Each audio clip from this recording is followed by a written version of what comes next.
So I have a question for you. So it took what, 35 odd years to go from Web 1 to Web 3. We're nowhere near done. And like you said, we don't have the mental architecture to truly visualize the potential future. So do you see there being a jump from Web 3 to Web 5 and something very, very soon? And will that actually crystallize the definition of the metaverse?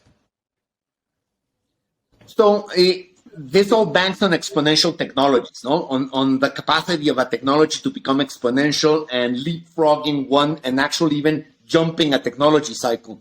If you go to the past and you see past technological revolutions, it took thousands of years for us to pass from a hunter-gatherer society to actually having to embark in technology to create bartered economies and very sedentary ecosystems. And then from that, it took a lot longer, but less than before, to actually go into an industrial revolution. And then 200 years later, we went into an information revolution. And now 60 years, we go into a high technology revolution. And now from Web 1 to Web 2 to Web 3, there's just this 30 years gap where we've just made incredible progress, no? So the question is, what comes next?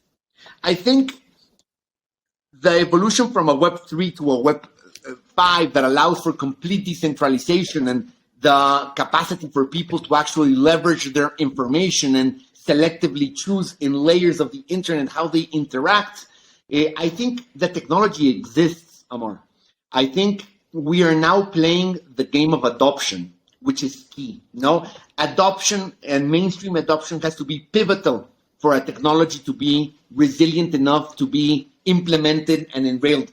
The technology of cryptography that lays the groundwork for blockchain, to decentralize this relationship between stakeholders has been there for a long time. It was only until the birth of this white paper by Satoshi Nakamoto in the early 2000s that the actual conceptualization of blockchain came to life. But the technology has been there for quite some time. And now from 2019, 2011 to 2022, there's been tremendous progress on this. But now we are in this battle of crossing this famous chasm, no?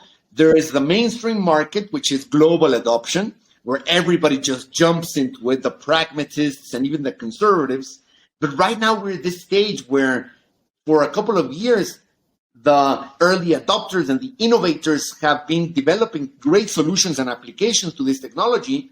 And now we're coming into this valley or this depression where a lot of technologies die, And the questions are, for this leap to Web 5 to happen, to go clear to your question, is we have to have regulation in place, correct? We have to have a level playing field so that we understand that this technology is now going to be fully adopted by the mainstream market.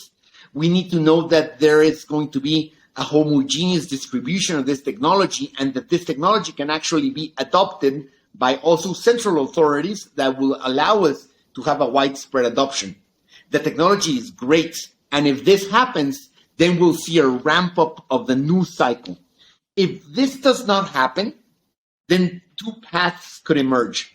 One is obviously this continuous disruption of technology breaking ground and going against the status quo and the establishment, which will continue its path, but it will take longer to actually correlate with the technological platforms that we already are familiar with, and this might hinder a lot of progress in the evolution of this new stage of, let's say, Web 3 to a Web 5. So I think we are pretty much there. We could leapfrog it, and we could pretty much go into this cycle, but it is contingent to having mainstream adoption.